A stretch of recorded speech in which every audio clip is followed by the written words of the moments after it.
I am gaming. I am gaming. I am gaming podcast.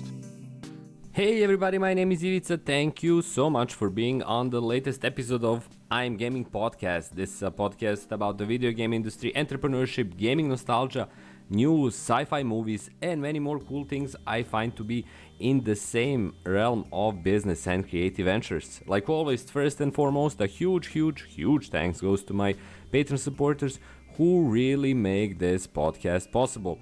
Without your generous monthly donations, I wouldn't be able to continue creating these episodes and enjoying them and bringing you content that hopefully some of you enjoy. So everyone, please check out my Patreon supporters in the description below, and a big thanks to everyone who keeps supporting this little podcast of mine and allows it to get to episode 207, where we're talking about Rebel Moon, a new movie from Zack Snyder, which I recently watched, and I have to say, somehow, through effort and huge amounts of money, it managed to create a whole new genre for itself, which is Star Wars Exploitation.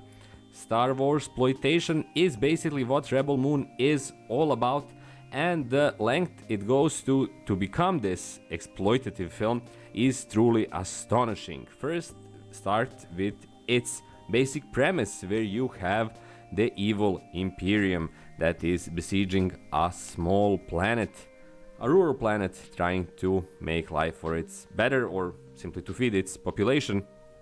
And there is a lone ex-soldier who is then driven to create a band of warriors that will fight the same Imperium and stop it from taking all of their grain, I guess. But from there on, you have your costumes, you have your action sequences, you have your visuals from the worlds where the same movie takes place.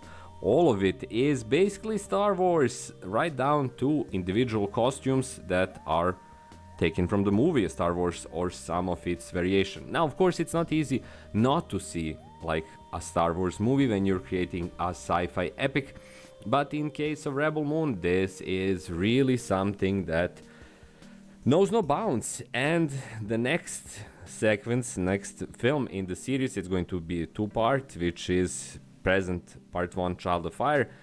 The second part, it should be out in a couple of months, actually on April 19, which is called The Scargiver.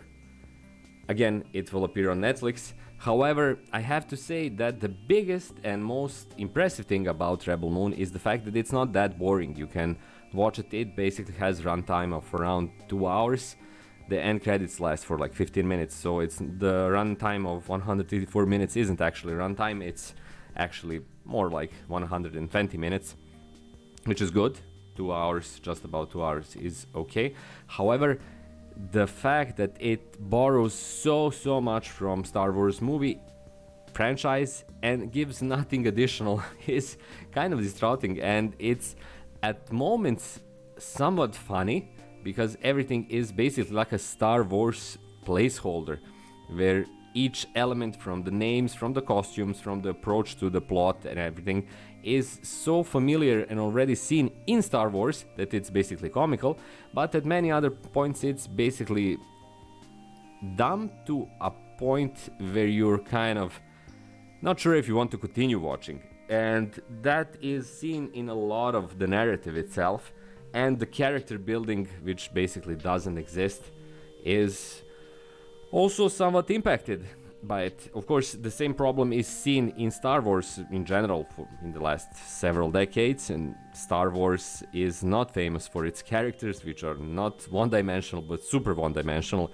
excluding possibly a few of them and the most famous ones like Darth Vader, but the rest is pretty shallow and focused on visuals and action and that kind of sense of adventure. All of that is missing in Rebel Moon because it basically looks like, my best explanation for the movie is that an AI read all of the scripts for Star Wars and then tried to make his universal Star Wars film for like a 11-year-old. And that is present throughout the film from the start to the end. The fact that there is a pretty good acting cast, that everyone is basically trying to do their best, doesn't help at the end.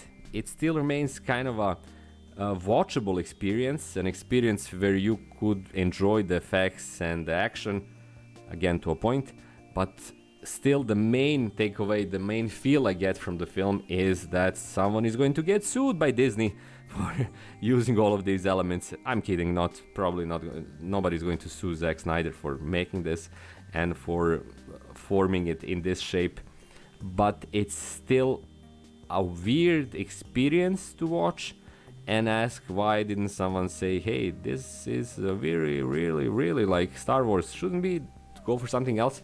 And Zack Snyder going, no, this is perfect, we need to go more Star Wars.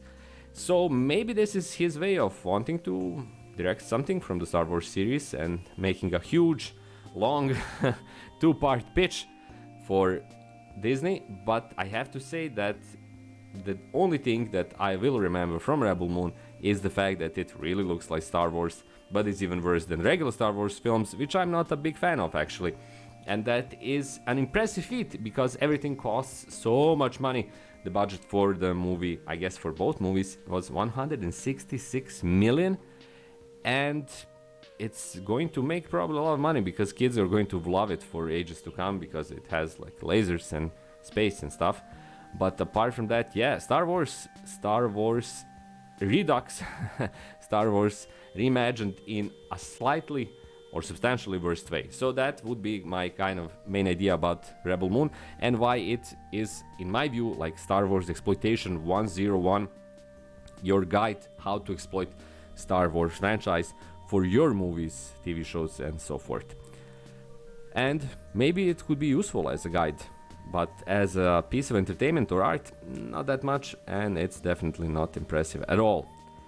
So there you have it. That's my take on Rebel Moon. Hopefully you find it interesting and hopefully you'll find it useful some way and some shape or form.